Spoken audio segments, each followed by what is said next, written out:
Winter season আসলে আমাদের ঘোরাঘুরি করতে একটু বেশি ভালো লাগে। তো আমরাও আজকে চলে যাচ্ছি ঘুরতে।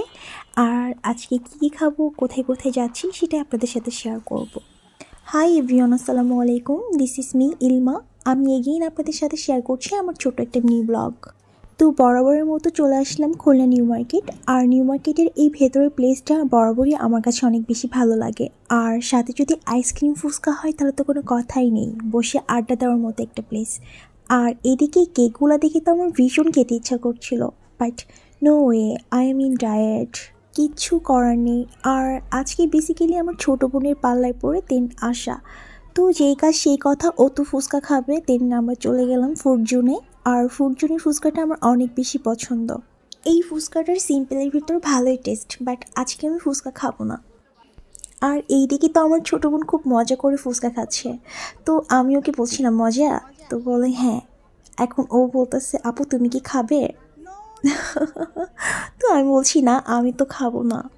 দেন আজকে আমি কি খাবো একটু পরে আপনারা দেখতে পারবেন। ফুচকা জিনিসটা সবাই কিন্তু কম বেশি পছন্দ করে, তেমনি আমারও কিন্তু অনেক বেশি পছন্দ। বাট ট্রুলি স্পিকিং আজকে ফুচকা খাওয়ার কোনো ক্রেভিং নেই আমার ভেতর। দেন আমরা চলে গিয়েছিলাম খুলনা নিউ মার্কেট বাইতুল নূর মিনি ফুড কোর্টে। আর এইখানে সবসময় অনেক বেশি ক্রাউড থাকে, আর সবাইকে তো একভাবে ডাকতেই থাকে। দেন আমার ছোটো বোন বলছিল আপু পিজা পাস্তা কোথা থেকে খাবো, কারণ এর আগে একটা শপ থেকে আমি পাস্তা খেয়েছিলাম আর আমার ছোটো বোনের জন্য পাশে পার্সেল নিয়ে গিয়েছি। দেন ও বলছিল আপু পাস্তাটা তো অনেক টেস্ট, তাই আমরা আবার সেই সেম শপে চলে আসছি পাস্তা খাওয়ার জন্য। আমি আজকে অনলি পাস্তাই খাবো, কজ পাস্তা আমার অনেক বেশি পছন্দ। আমি 4 চিজেরও পাস্তা খেয়েছি, বাট সত্যি আমার কাছে একদমই মজা লাগে নাই। এই রোড সাইডের পাস্তাগুলো যতটা ইয়ামি হয়, তুলনামূলক 4 চিজের পাস্তা একদমই বাজে। আর এইখানের পাস্তাটা একদমই কোয়ালিটি সম্পূর্ণ, দেখতেই তো পাচ্ছেন, একদম আপনার সামনেই সব কিছু মেক করবে। আর এই জিনিসটাই আমার কাছে অনেক বেশি ভালো লাগে। আর অলরেডি আমি আমাদের পাস্তাটা অর্ডার করে দিয়েছি। আর আমার মতো কার কার আপনাদেরও পাস্তা পছন্দ অবশ্যই কমেন্টে জানাবেন কিন্তু। এই তো দেখতে পাচ্ছেন অলরেডি আমাদের পাস্তা রেডি হয়ে গিয়েছে, এখন আমরা ইয়াম্মি করে খাবো। এইখানে 2 রকমের পাস্তা সেল করা, একটা চিকেন চিজ পাস্তা, একটা অনলি চিকেন পাস্তা। দেন আমরা অর্ডার করেছিলাম চিকেন চিজ পাস্তা।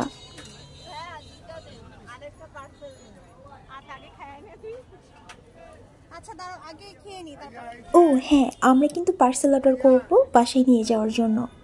উফ, লুকিং সো ইয়ামি। আমার তো ভয়েস ওভার দিতে কি আবার খেতে ইচ্ছা করছে। খুলনার আপু অ্যান্ড ভাইয়ারা যারা যারা এখনও এই পাস্তাটা ট্রাই করেনি অবশ্যই আপনারা ট্রাই করবেন। খেতে খেতে এইদিকে আমাদের পার্সেলটাও রেডি হয়ে গিয়েছে। এইদিকে বাইরের ওয়েদারটা আজকে অনেক বেশি ঠান্ডা ছিল, আমার তো বের হতে ইচ্ছা করছিল না, বাট আমার ছোটো বোনের প্যারার পরে বের হতে হয়েছে। বাট পাস্তাটা খেয়ে মনে হচ্ছে না আজকে বের হয়ে ভালোই হয়েছে, আমার ফেভারিট পাস্তাটা তো খেতে পারলাম। দেন আমার ছোটো বোন বলছিল আপু চলো ডিম ঘোটা খেয়ে আসি, তো চলে আসলাম ডিম ঘোটা খেতে। আর আমার তো ডিম ঘোটা একদম পছন্দ না, আমার ছোটো বোনের জন্যই আসা। আর এইদিকে যে পরিমাণে ভিড়, বাপরে বাপ, আমার পেছন সাইডটাতে এই ডিম খাওয়ার জন্য মানুষ মানে সিরিয়াল দিয়ে দাঁড়িয়ে আছে। আমার পেছনের ব্যাকগ্রাউন্ডের ভিড়টা যদি আপনাদের দেখাতে পারতাম তাহলে বুঝতেন। হ্যাঁ দেখাবো পরবর্তীতে। সামান্য ওই ডিম ঘোটা খেতে মানুষ এত সিরিয়াল দিচ্ছে, আর এখানে যদি বিরিয়ানি সেল করতো তাহলে কি হতো বলেন তো। দেন 20-25 মিনিট ওয়েট করার পর একটা ভাগ্যে ডিম জুটছিল, তাও কি বলবো দেখেন।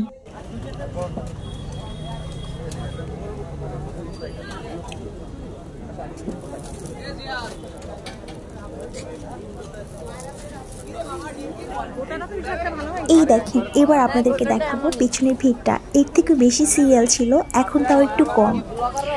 আর এইদিকে তো আমাদেরকে একটা ছেলে বলছিল যে ব্লগাররা কি ভেঙে গেছে।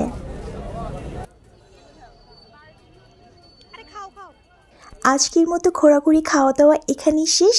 আর যদি আমার ভিডিওটা ভালো লেগে থাকে অবশ্যই লাইক কমেন্ট শেয়ার করবেন। আল্লাহ হাফেজ।